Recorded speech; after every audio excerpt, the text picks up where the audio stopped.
Hello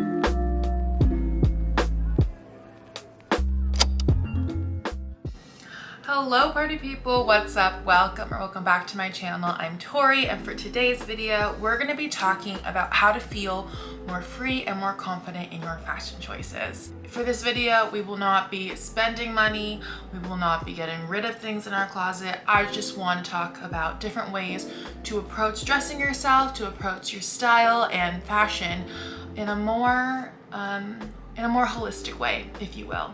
Really all I gotta say for this intro, so let's go. So the first thing I want to say is I think we need to change our vocabulary and how we talk about fashion. This idea is kind of inspired by the way people have used words like basic, most recently chuggy, even though I know chuggy is like no longer a cool thing to say anymore, or even just the way that people online talk about fashion trends. Most recently I'm talking about that TikTok trend that's like, I think it's like Jamae or one of those characters from Chris Lilly's world, but it's all like, you're staying, you're gone. Like that whole phase, you know what I'm talking about. One thing I think that's really important when you're looking at how you style yourself or how you are creating this vision for yourself is to just be aware of the words you're using. All these words like basic and chuggy, they're really rooted in misogyny. Basically, these terms are used to shame predominantly women when something they like turns into a trend, which then turns mainstream. I feel like it's so stupid, it's so archaic.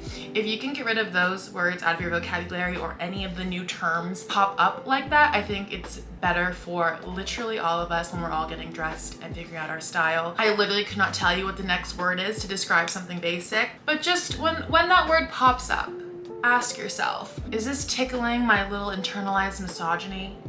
If it is, maybe don't use it. Maybe don't talk about it. If you don't like something, find other ways to express why you hate something, or maybe just don't even say it at all.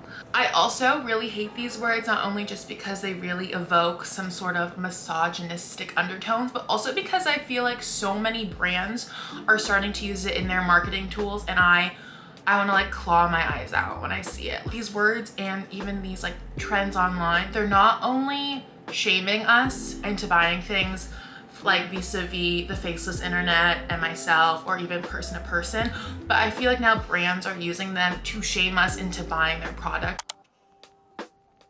I always think of like Josie and the Pussycats when they're making fun of pop music and they're like, oh, we're injecting all these subliminal messages into pop music, and it's like, orange Converse are out, pink Converse are in. Like, that is literally what is happening in real time with us, and I think we should all just like bring awareness to it, be aware of it, and hopefully we can all stop it. And so kind of along those same lines, the second tip I have to becoming more confident in your style and fashion choices is curating your following. I've talked about this before. I will continue to talk about it because I think it's such an important thing. Curate your followings online, especially if you feel like certain media sites are more toxic than others.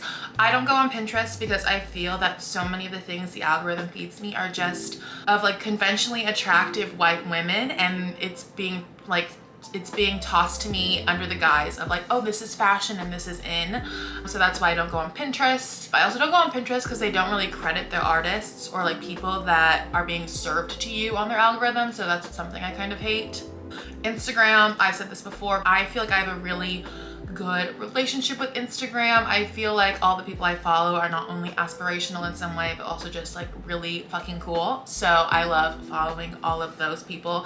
And even every once in a while, I will go through my followings just to delete, like if I'm following like a brand that I actually haven't bought from, or like all these other things, I'll just kind of, you know, I'll do a little detox. I also love to block people. I love blocking people on TikTok. It's like my favorite thing to do. More specifically, I block anyone on TikTok whose intro is like things you need to buy off Amazon, or things you need to buy off Shein, or like you need these things in your closet. Like if anyone is immediately telling me to buy something, or if that's their entire brand on any social platform, I'm like, getting blocked. I never want to see that. I don't want to be swayed by some random person who popped up on my For You page to like spend $500 on shoes. Like that's just, it's not happening for me. And because I kind of love to curate my feeds and block people, I feel like it also kind of pushes me to find more like primary resources for my fashion. So whether that's like film, television, books, or even just like coffee table books or magazines to find online. I feel like when you are rummaging, kind of searching for those things, whether that's physically or digitally, it kind of feels like you're building your style and you're making something your own. Even if you are taking inspiration from other sources, at least you're taking it more from a primary source rather than an influencer who's trying to sell you something or a brand that's trying to sell you something. The third tip I have into feeling more confident in your style choices is to not feel pressure to fit into one aesthetic. You know, we're all multifaceted human beings, so I don't think it's natural for anyone to have like one given strict aesthetic to stick to. We are allowed to have every outfit reflect every different facet. When it comes to anything in life, whether that's the kind of food that you put in your body, how often you move your body, I feel like restriction is never a good idea. Restriction never works in any facet of life, and I'm applying that to how you dress yourself. You know, if you're trying really hard to fit into like the cottagecore aesthetic or the dark academia aesthetic, then you're gonna feel weird when you're like, but wait, why do I want to buy this really fun graphic tee? Or like, why am I really drawn to cowboy boots, you know? And if you don't allow yourself to find ways to incorporate those things into your wardrobe, you're just not gonna get the most out of life. You know what I mean? So don't feel bad that you don't have an aesthetic. I was so embarrassing as a teen because for a while I was like, oh, I can't wear color. Like that's just not for me. I have to wear a black and white striped t-shirt and black skinny jeans and Doc Martens, and that's my style. Because that's classic. If I buy anything that's too trendy, like that's so bad. And then because of that, because I had this phase, I immediately went through a phase where I just bought everything that was extremely trendy. I was essentially kind of binging on trends because I hadn't allowed myself to really figure out what trends I liked, what trends I didn't like, or what timeless pieces I really was connected to. If you don't have an aesthetic, don't feel bad.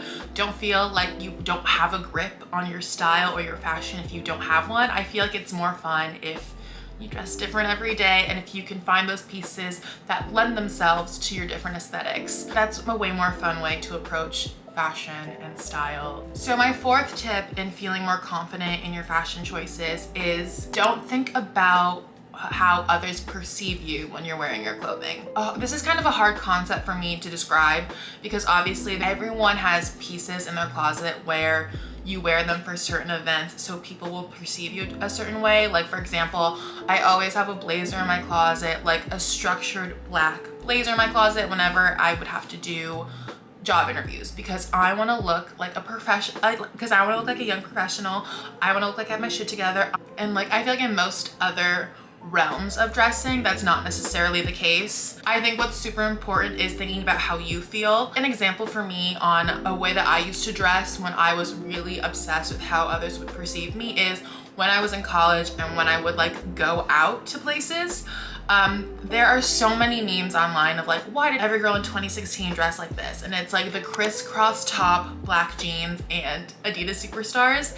And I think about that often because I literally felt like I was brainwashed that that was the only acceptable going out look for someone from like 18 to 21. I felt like that was the only acceptable way to dress when I went out. And like that is definitely not the case.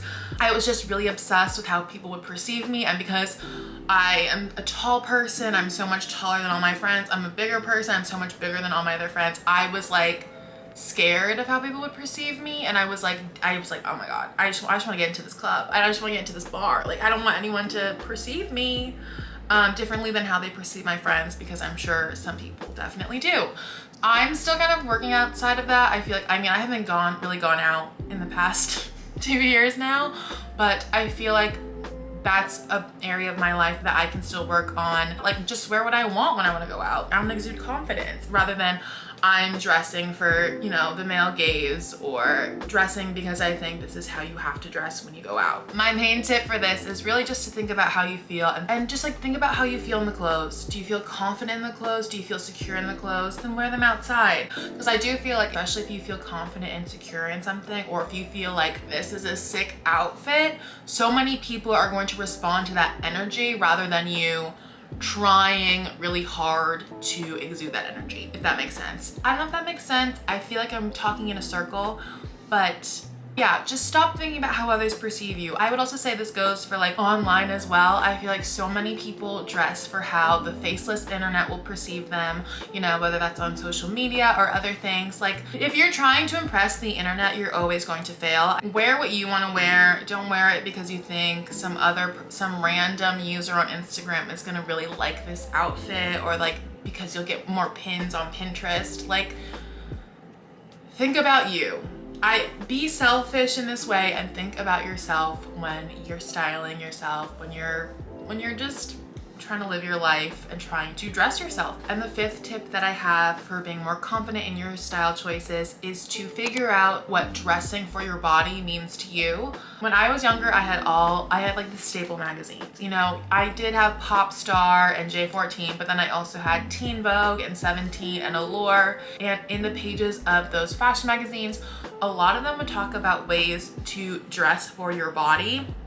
And it was honestly extremely detrimental to my brain, because I remember specifically for like years and years, I would never wear a pair of light denim, because every magazine said that if you were a bigger girl, light denim would just make you look wider, and you don't want to look wide, girls. You want to shrink and you want to look slim and slender. So for years, I only ever wore dark wash jeans or black jeans because I was terrified of looking large, even though I am a large person, and having a larger body is nothing to be ashamed of. I was like, oh my, I need to hide it. People can't know that I'm fat. I gotta wear all these dark colors. I'm still working through that, to be honest. And honestly, fuck you to 17 magazine for telling me that. And now I think with the body positivity movement, there are a lot of talks about like abolishing what it means to dress for your figure, or like throw away the idea that you need to wear something that flatters you. But I think that's easier said than done for some people. I still personally like to find things that flatter me.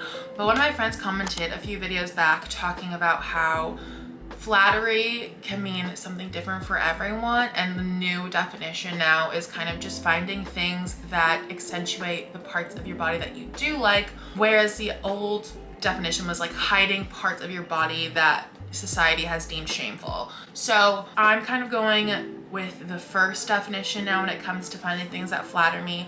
I'm not necessarily trying to find things that shrink me, because I mean, Feminist Theory 101, women, we're always being told to shrink ourselves and make ourselves smaller, but it's okay to take up space. So I'm trying to find that common ground for myself personally, and I encourage all of you to figure out what your body philosophy or dressing for your body philosophy means to you, because it definitely is something different for everyone. So yes, find your philosophy, and I definitely think it will be easier for you to feel more confident in your choices. And the final tip that I have for you is that if you find a trend that you like, don't feel bad about loving it. I feel like a lot of people, myself included, talk a lot about how we need to be more aware of the trends that we embrace, but I do kind of feel like the social talk online is kind of swinging way too far. Like before we were all embrace every trend or else, and now I feel like we're swinging too far on the other side, where it's like, if you like this trend, if you follow a new trend, you're a sheep. Like, stop the mind control from the corporations and the influencers. Like, no. That's also something I don't think is healthy. I feel like you should never feel shame when you choose to embrace a new aesthetic choice. I just don't think you should do it because other people are telling you to do it. I think you should do it because you like it, or you gravitate towards it, or you find something about it that really sparks joy to you. I feel like that's gonna happen now. People are gonna start shaming others. So just don't feel that way. Feel confident in your choices, because at the end of the day, you have to live with yourself. You know what I mean? Like it all comes back. You just have to live with yourself. So yes, that's it for this video. I hope you enjoyed. Please let me know what tips you have for, you know, feeling confident in your fashion choices, or feeling all good with your style. I would love to hear them. And yeah, follow me on Instagram. I've honestly been getting into reels lately. She's feeling real. She's a real content creator.